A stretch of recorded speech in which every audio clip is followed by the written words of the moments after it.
우리 한번 고백합시다. 예배의 감격을 회복하라. 예배의 감격을 회복하라. 예배의 감격을 회복하라. 우리가 흔히 예배를 마치고 은혜 받았습니다, 이런 고백들을 가끔 하기는 하죠.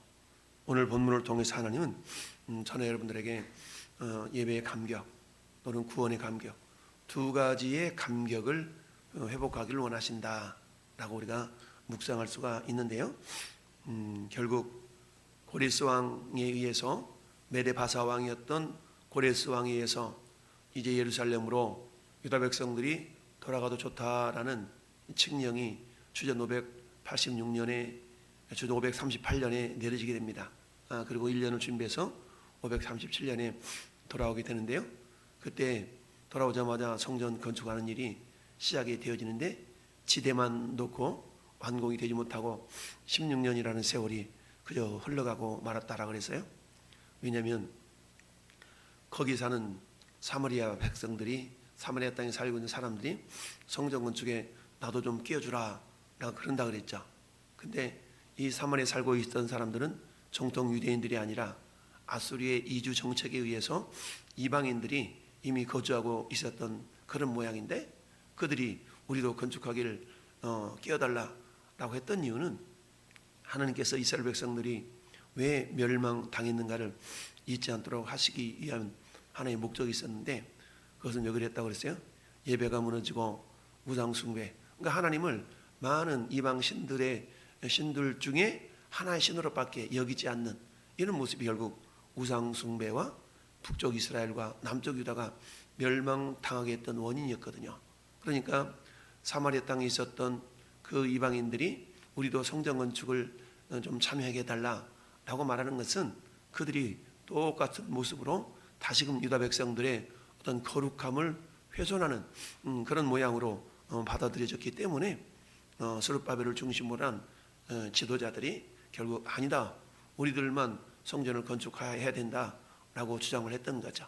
그러다 보니까 그들이 이전 때 반대파로 돌아서 가지고 성전 건축을 방해한 일을 하는데 이 모양 저 모양으로 모함까지 해가면서 결국 상소문 보내고 막 이래서 16년 동안이나 성전 건축이 방해가 되었다. 그러면 어때요? 그들 스스로가 말하기를 뭐라고 얘기하냐면, 학개서 저 뒤에 학이라고 되어 있죠. 학개서 1장 봐보세요. 학개서 1장 3절 보니까 여호와의 말씀이 선지 학개에게 임하여 이르시되 이 성전이 황폐하였거늘 너희가 이때 반벽한 집에 거주하는 것이 옳으냐? 그러므로 이제 만군의 여호와가 이같이 말하노니 너희는 너희의 행위를 살필지니라.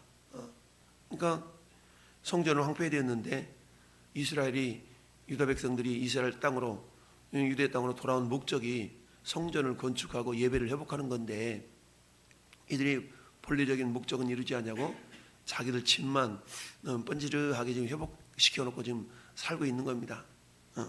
이 모습을 보면서 정말 하나님께서 그렇게 기뻐하지 않았던 거죠. 그 학개 선지자를 일으켜서 이렇게 다시 한번 성전 건축을 다시 독려합니다. 그래서 7절 보니까 만군의 여호와가 말하노니 너희는 자기 행위를 살필지니라. 8절 너희는 산에 올라가서 나무를 가져다가 성전을 건축하라. 그러면 내가 그것으로 말미암아 기뻐하고 또 영광을 얻으리라. 여호와가 말하였느니라. 근데 지금 뭐하고 있는 상태예요? 성전 건축하기는 그냥 자기를 집 짓기 바빴다는 얘기죠. 9절 하반절 보니까 여호와가 말하나 이것이 무슨 까닭이냐? 내 집은 황폐하였을 때 너희는 각각 자기 집을 짓기 위하여 빨랐음이라. 이걸 막 책망하고 있는 겁니다. 그러니까 찔림 받아가지고 아유 우리 시작해야 되나 보다 라고 시작한 그런 사건이죠. 뿐만 아니라 뒤에 스가랴서 5장도 보세요. 스가랴서 5장. 스가랴서 5장도 보니까 5장이나 4장이네, 한 장, 4장 보니까 4장 8절 보면 여호와의 말씀이 또 내게 임하여 이르시되 스룹바벨의 손이 이 성전의 기초를 놓았은즉 그의 손이 또한 그 일을 마치리라 하셨나니 만군의 여호와께서 나를 너희에게 보내신 줄을 내가 알리라 하셨느니라. 그러니까 하나님이 학교도 일으키고 스가랴도 일으켜가지고 뭐 하라는 게 10절 말씀도 보니까 작은 일의 날이라고 멸시하는 자가 누구냐? 그 별일 아니야. 그러지 말라는 얘기죠. 성전 건축하는 일이 무엇보다 중요한 일인데 그거 별거 아니야 라고 하면서 그들이 성전을 재건하는 일에 그들이 소홀히 했다는 거예요. 그러니까 하나님이 오늘 본문의 14절 다시 본문 돌아와서 에스라 보면 본문에 돌아와서 14절에 유다 사람들의 장로들이 선지자 누구? 학개와 이뚜의 선지자 누구? 스가라의 권면을 따랐으므로 성전 건축한 일이 형통했다. 그리고는 어때요? 결국 바사왕 고레스와 다리오 아삭다스다의 조서를 따라서 성전을 건축하며 일을 끝냈다. 그러니까 537년에 시작되었던 성전 건축일이 결국 16년 동안 이렇게 중지되었다가 재건하고 나서 16년 동안 재건하고 나서 다시 4년 만에 완공이 되거든요. 그러니까 약 한 20여 년 만에 완공이 된 거예요. 그래서 그때가 언제냐 보니까 성전을 건축한 일을 끝내되 다리오 왕 제6년 아달월 3일에 성전일 끝냈다. 아달월은 이스라엘 종교력으로 12월쯤 되거든요. 이게 이제 태양력, 우리의 달력으로 말하면 한 2월 중순에서 3월 중순쯤 되는 해요. 그러면서 성전 건축한 일을 마쳤어요. 여러분 성전 건축이 왜 중요합니까? 그래서 한마디로 말하면 예배의 구심점이 있어야 되는데 예배의 구심점을 잃어버리니까 이스라엘 백성들이 바벨론 포로로 끌려가서 예배다운 예배를 드릴 수가 없었잖아요. 왜? 예배의 구심점이 없으니까. 그래서 하나님은 예루살렘으로 돌아와서 가장 먼저 행하게 하신 일이 성전을 건축하라는 거였죠. 그래서 성전을 건축해서 한마디로 말하면 예배를 회복하라는 거죠. 성전 건축은 결국 예배 회복이죠. 그럼 예배는 뭡니까? 따라서 예배는 하나님과의 거룩한 만남, 그렇죠? 하나님의 거룩한 만남인데 뭐라고 만나요? 하나님과의 사랑의 사귐을 이루기 위해서 만나는 거죠. 그 사랑의 사귐이 이루어져야만이 서로 간의 생명이 곧 교통이 이루어지는 것이죠. 그래서 예배는 결국 뭐냐? 예배는 하나님과의 거룩한 만남의 시간이고 그 만남을 통해서 하나님의 생명이 우리의 사랑이 하나님께로 이래서 서로 교통되는 그런 시간이 예배거든요. 그러니까 하나님은 우리 신약시대에 돌아와서 요한복음 4장에도 예수님이 사마리아 우물가에 있는 그 여인을 바라보면서 정말 살아가려고 얼마나 부진장 애를 쓰고 있는 그 여인. 근데 뭐가 회복이 안 됐어요? 예배가 회복이 안 된 거죠. 그러니까 나름대로 수고는 했지만 하나님 그 수고로움을 보시고 결국 예배 회복을 위하여서 주님이 그 여인에게 말씀하시잖아요. 내가 주는 물을 먹는 자는 영원히 목마르지 않는다. 그때 그 물 나도 달라 라고 하면서 주님이 말을 걸어서 결국 예배의 회복을 우리 하나님 말씀하시죠. 하나님은 이처럼 오늘날 영과 진리로 예배하는 자들을 찾으신다 라고 하면서 하나님은 이 사마리 여인을 예배자로 이렇게 회복시켜 주신 것을 보게 됩니다. 오늘도 하나님께서 말씀하시죠. 오늘 본문을 통해서 그야말로 예배의 감격이 회복되기를 원하는 예배의 감격을 회복하라라는 말씀의 제목인데요. 이 예배의 감격을 회복하기 위해서는 예배가 어떻게 드려집니까? 구심점이 있어야 된다는 얘기죠. 구심점. 그것은 한번 되면 성전 회복이 전제되어야만이 예배가 회복될 수 있다는 얘기죠. 그럼 오늘날의 성전 회복은 뭡니까? 예배당 건축하라는 얘기가 아니죠. 오늘날의 성전은 뭡니까? 우리의 심령의 성전, 우리의 마음의 성전이죠. 우리는 겉모양으로 마음의 성전이 무너진 상태에서도 예배자로 나아갈 수가 있어요. 그러나 사람은 외모를 보거니와 나 여호와는 중심을 보느니라. 그래서 예수님이 율법의 핵심 두 가지를 마음을 다하여 뜻을 다하고 힘을 다하여 주 너의 하나님을 사랑하라. 그러니까 마음을 다하여 뜻을 다하여 힘을 다하여 목숨까지도 다하여 이건 뭐예요? 마음의 성전, 마음의 성전을 회복하라는 거거든요. 이처럼 마음의 성전이 회복되어진 상태에서 드려진 예배라야 뭐가 있어요? 감격이 있는 겁니다. 그러니 이들이 무너진 물리적인 성전이 무너진 상태에서 그들이 예배를 드린 늘 감격이 있었겠어요? 감격이 없었던 거죠. 그러니까 성전을 건축하고 이들이 뭐 했다고 그래서 다 울었다고 그랬잖아요. 다 울었어. 성전 건축 울었어. 왜요? 이제 이 예배의 구심점이 이렇게 세워지다 보니까 너무 감격스러운 거거든요. 그래서 감격에 예배를 드릴 수가 있었던 것이죠. 그래서 오늘 본문을 통해서 이 이스라엘 백성들이 뭐 했어요? 결국 성전이 완공되었다는 얘기는 결국 예배의 감격을 회복할 수 있는 그런 일이 되었다라는 얘기죠. 우리도 마찬가지입니다. 우리가 습관적인 형식적인 그런 예배를 우리는 얼마든지 드릴 수가 있어요. 감격이 없는 예배. 그러나 그럴 때 왜 내가 예배에 감격이 없지? 라고 우리 자신을 한번 돌아보면서 그러기 있을 때 내 마음의 성전이 무너져 있는 부분은 없는가? 내 마음의 성전이 무너져 있다는 그 증거는 뭐냐? 내가 마음을 다하여 뜻을 다하여 힘을 다하여 하나님을 사랑하고자 하는 마음이 내 안에서 솟아나지 않는다면 뭔가 이게 새나간 거거든요. 그릇이 빵꾸가 나가지고 뭔가 새나가면 아무리 담아도 흘러가서 넘쳐나지가 않잖아요. 그러니까 주님은 성령 충만함을 우리에게 외쳤던 이유가 뭐냐? 성령 충만함. 결국 성령으로 내 심령이 가득 채워질 때에 그때야 어떤 일이 나타나요? 요한복음 2장의 가나 혼인잔치에서 예수님이 돌 항아리 6개 드는 그곳에 물이 가득 채워질 때 물을 떠다 주라고 그러잖아요. 물을 떠다 연회장을 주라고 그러니까 그때 어때요? 물이 변해 포도주가 되는 놀란 감격의 순간이 있었던 거 아니겠습니까? 전 여러분들도 역시 마찬가지.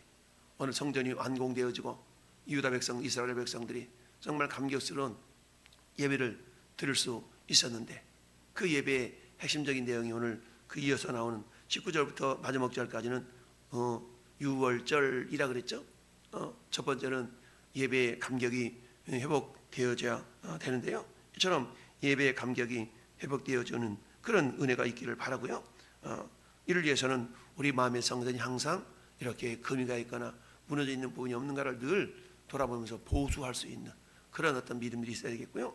두 번째는 어때요? 따라합시다. 구원의 감격 회복. 그렇습니다. 구원의 감격의 회복입니다. 여러분, 우리 시편 51편 우리 묵상해 봤지 않습니까? 다윗이 우리아의 아내 밧세바를 범하고 나서 나단 선지자에게 그 죄를 지적당했을 때 회개하지 않습니까? 그러니까 다윗도 자기 자신의 죄를 회개하고 나서 어때? 기록한 시편이 시편 51편인데 51편 시편에서 다윗이 고백했던 내용 중에 한 가지가 뭡니까? 구원의 기쁨을 내게 회복시켜 달라고, 구원의 기쁨을 회복시켜 달라고 그렇게 기도했잖아요. 그리고 어때요?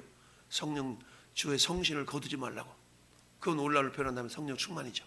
성령 충만을 통해서 구원의 감격이 내 안에 머물게 해달라고 그렇게 다윗이 기도했던 걸 봐요. 마찬가지로 우리도 역시 마찬가지입니다. 오늘 성령 건축한 다음에 이들이 뭘 지켰어요? 19절 말씀 보니까 사로잡혀는 자의 자손이 첫째 달 14일에 유월절을 지키되 그랬죠. 이스라엘 백성들이 하나님이 지키라고 명령한 7가지 절기 가운데 가장 먼저 지키는 절기가 유월절이잖아요. 여기 유월절은 뭡니까? 이스라엘 백성들이 저 이집트 땅에서 430여 년 동안 종살이했던 그 모습을 청산하고 나올 수 있었던 그게 뭡니까? 어린 양의 피를 잡아서 그야말로 유월절 피를 좌우 임방과 문설주에 발라서 너희는 그 안에 있어라. 내가 피를 볼 때 너희를 넘어가리라. 재앙이 너에게 임하지 못하도록 하겠다 라고 말씀하시죠. 그 유월절 절기를 통해서 이스라엘 백성들은 뭐 한 겁니까? 구원의 은혜를, 구원의 감격을 느낄 수가 있었던 것이죠. 그러니까 유월절 절기를 지켰다라는 얘기는 뭐예요? 그래 주님의 은혜로 이처럼 우리가 구원을 받았지. 저 이집트 땅에서 구원받았던 구원의 감격, 이제 70여 년의 포로 생활을 끝내고 다시 예루살렘을 회복한 구원의 은혜, 이 구원의 은혜를 이제 다시 한번 어때요? 이렇게 구원의 은혜를 감격하기 위하여서 유월절 절기를 지켰다라고 했어요. 이처럼 오늘날에도 마찬가지입니다. 하나님은 저월의 삶의 가운데 정말 진정한 예배의 감격이 있는 예배를 드리기를 원한다. 내가 내 마음에 정말 예배에 감격이 없다면 그 전 단계를 돌아가 보라. 그 전 단계는 내 마음의 성전이 훼손되어 있는 것은 아닌가. 물리적인 성전, 물리적인 예배당이 건축되어진 그것을 말하는 것이 아니라 내 마음의 성전. 고린도전서 3장 16절에 너희는 너희가 하나님의 성전일 것과 하나님의 성령이 너희 안에 거하시는 것을 알지 못하느냐. 너희가 하나님의 성전이지 않냐. 그러니까 내 마음에 하나님의 성전이지만 성전의 중심은 뭡니까? 속죄소 아니게 속죄소, 은혜의 보좌. 그건 뭐예요? 내 마음 중심에 항상 주님을 내 마음의 중심 보좌에 모셔드려야 되는데 꼬다는 보리자루 마냥 전혀 외면하고 살아버린다면 그것은 진정 온전한 예배의 감격이 있을 수가 없다는 얘기죠.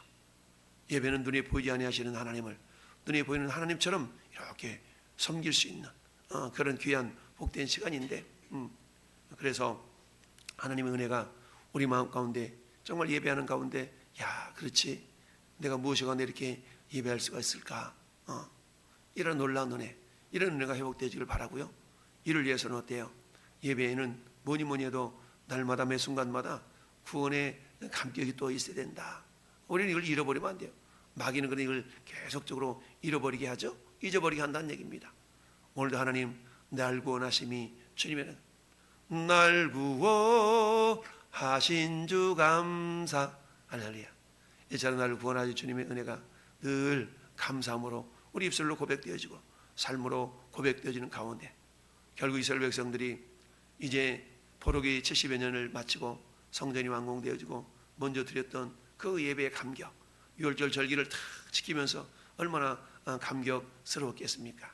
그런 것처럼 저는 오늘 삶 가운데 예배 회복의 감격 그리고 그 내용 속에는 구원의 은혜가 또 감격스럽게 우리 마음속에 용솟음 칠 수 있는 그런 믿음의 사람들이 될 수 있기를 예수님의 이름으로 축원합니다. 아멘.